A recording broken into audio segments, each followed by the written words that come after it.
مسلمان ہوں، فرقے کے اعتبار سے شیعہ ہوں. شیعوں کے جو رہنما ہیں وہ چاہے حضور کی شکل میں ہوں یا مولا علی کی شکل میں ہوں، انہوں نے مسلمانوں کو ملائے رکھنے کے لیے قربانی دی ہے، لڑانے کے لیے قربانی نہیں دی ہے. میرا بھی مسلک یہی ہے، میں بھی یہی چاہتا ہوں کہ سب مل کر رہیں، اسی پر میری پوری زندگی گزری ہے.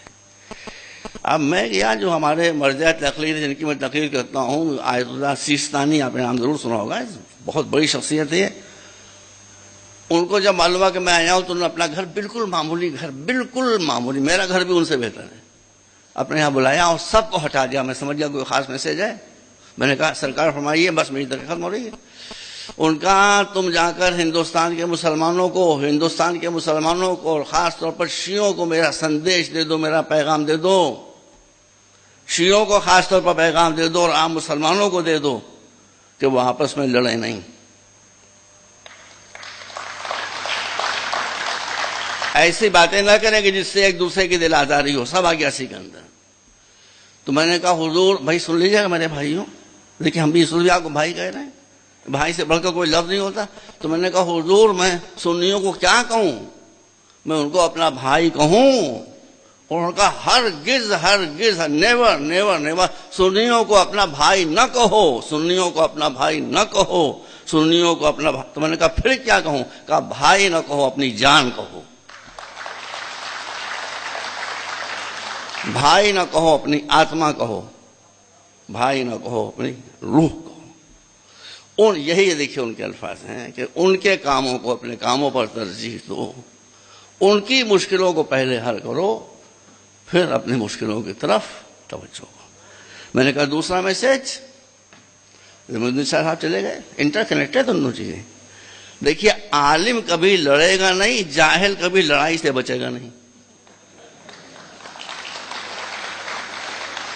عالم کبھی لڑے گا نہیں، جاہل ہمیشہ لڑ کے رہے گا اور لڑا کے رہے گا.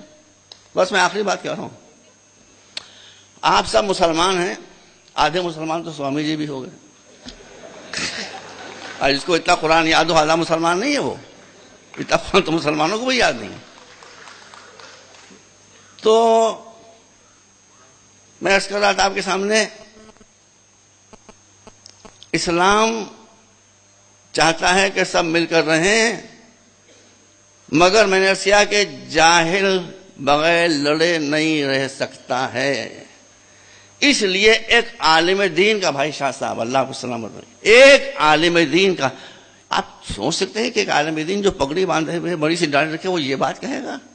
کہا ہندوستان کے مسلمانوں کو جا کر میرا میسج دے دو کہ وہ ماڈرن ایجوکیشن کو ٹاپ پرائرٹی دیں. یہ ایک عالم دین کا، آپ سے چیک کر لیجیے. انہوں نے مجھے حکم دیا کہ میں بات سننی اور شیعوں سب تک پہنچاؤں. ماڈرن ایجوکیشن کو ٹاپ پرائرٹی دیں، اس لیے کہ ایجوکیشن از پاور. جس کے پاس پاور نہیں ہوتی اس کو زمانہ نوچ کر کھسوٹ کر ختم کر دیا کرتا ہے. تو میں نے کہا دینی تعلیم حاصل نہ کریں، کہ تم دینی تعلیم کا مطلب ہی نہیں سمجھتے ہو. سن لیجیے، مجھ سے کون ہے، میں قبول کرتا ہوں. کہا تم دینی تعلیم مطلب ہی تم سمجھتے ہو کہ کوئی مدرسے میں جائے گا تو دینی تعلیم حاصل کرے گا، کوئی یونیورسٹی میں آئے گا تو دنیاوی تعلیم حاصل کرے گا. یہ نہیں ہے. سبجیکٹ، کیا پیاری بات کہی، سبجیکٹ سے دین اور دنیا کا فرق نہیں کیا جاتا، نیت سے کیا جاتا ہے. کوئی بھی نالج ہو، اگر اس کے ذریعے تم ایکسپلائٹیشن کر رہے ہو لوگوں کا، چاہے وہ قرآن کی تفسیر ہو، چاہے حدیث ہو یا کچھ ہو، اگر تم سے لوگوں کا شوشن کر رہے ہو، ایکسپلائٹیشن کر رہے ہو، وہ دنیا ہے. سائنس ہو، ٹیکنالوجی ہو، اس سے دنیا کی مصیبتیں دور کر رہے ہو تو دین ہے، دنیا نہیں. اس لیے میں نے اپنے مرجع تقریر کا پیغام آپ تک پہنچا دیا. میری آپ حضرات سے گزارش ہے ان دونوں باتوں کو یاد رکھیے، لڑنا بند کیجیے. یہ جو ہم کہہ رہے ہیں کہ شیعہ سنی ایک ہو جائیں، سوامی جی آپ کرپا کر کے ہماری بات سنیے. ہم شیعہ سنی ایک اس لیے تھوڑی کرنے کہ آپ سے لڑیں گے آ کے. آپ سے لڑنا ہوتا تو ہم آپ کو یہاں بٹھاتے کیوں چاہتے؟ تو آپ سے ملنے کے لیے.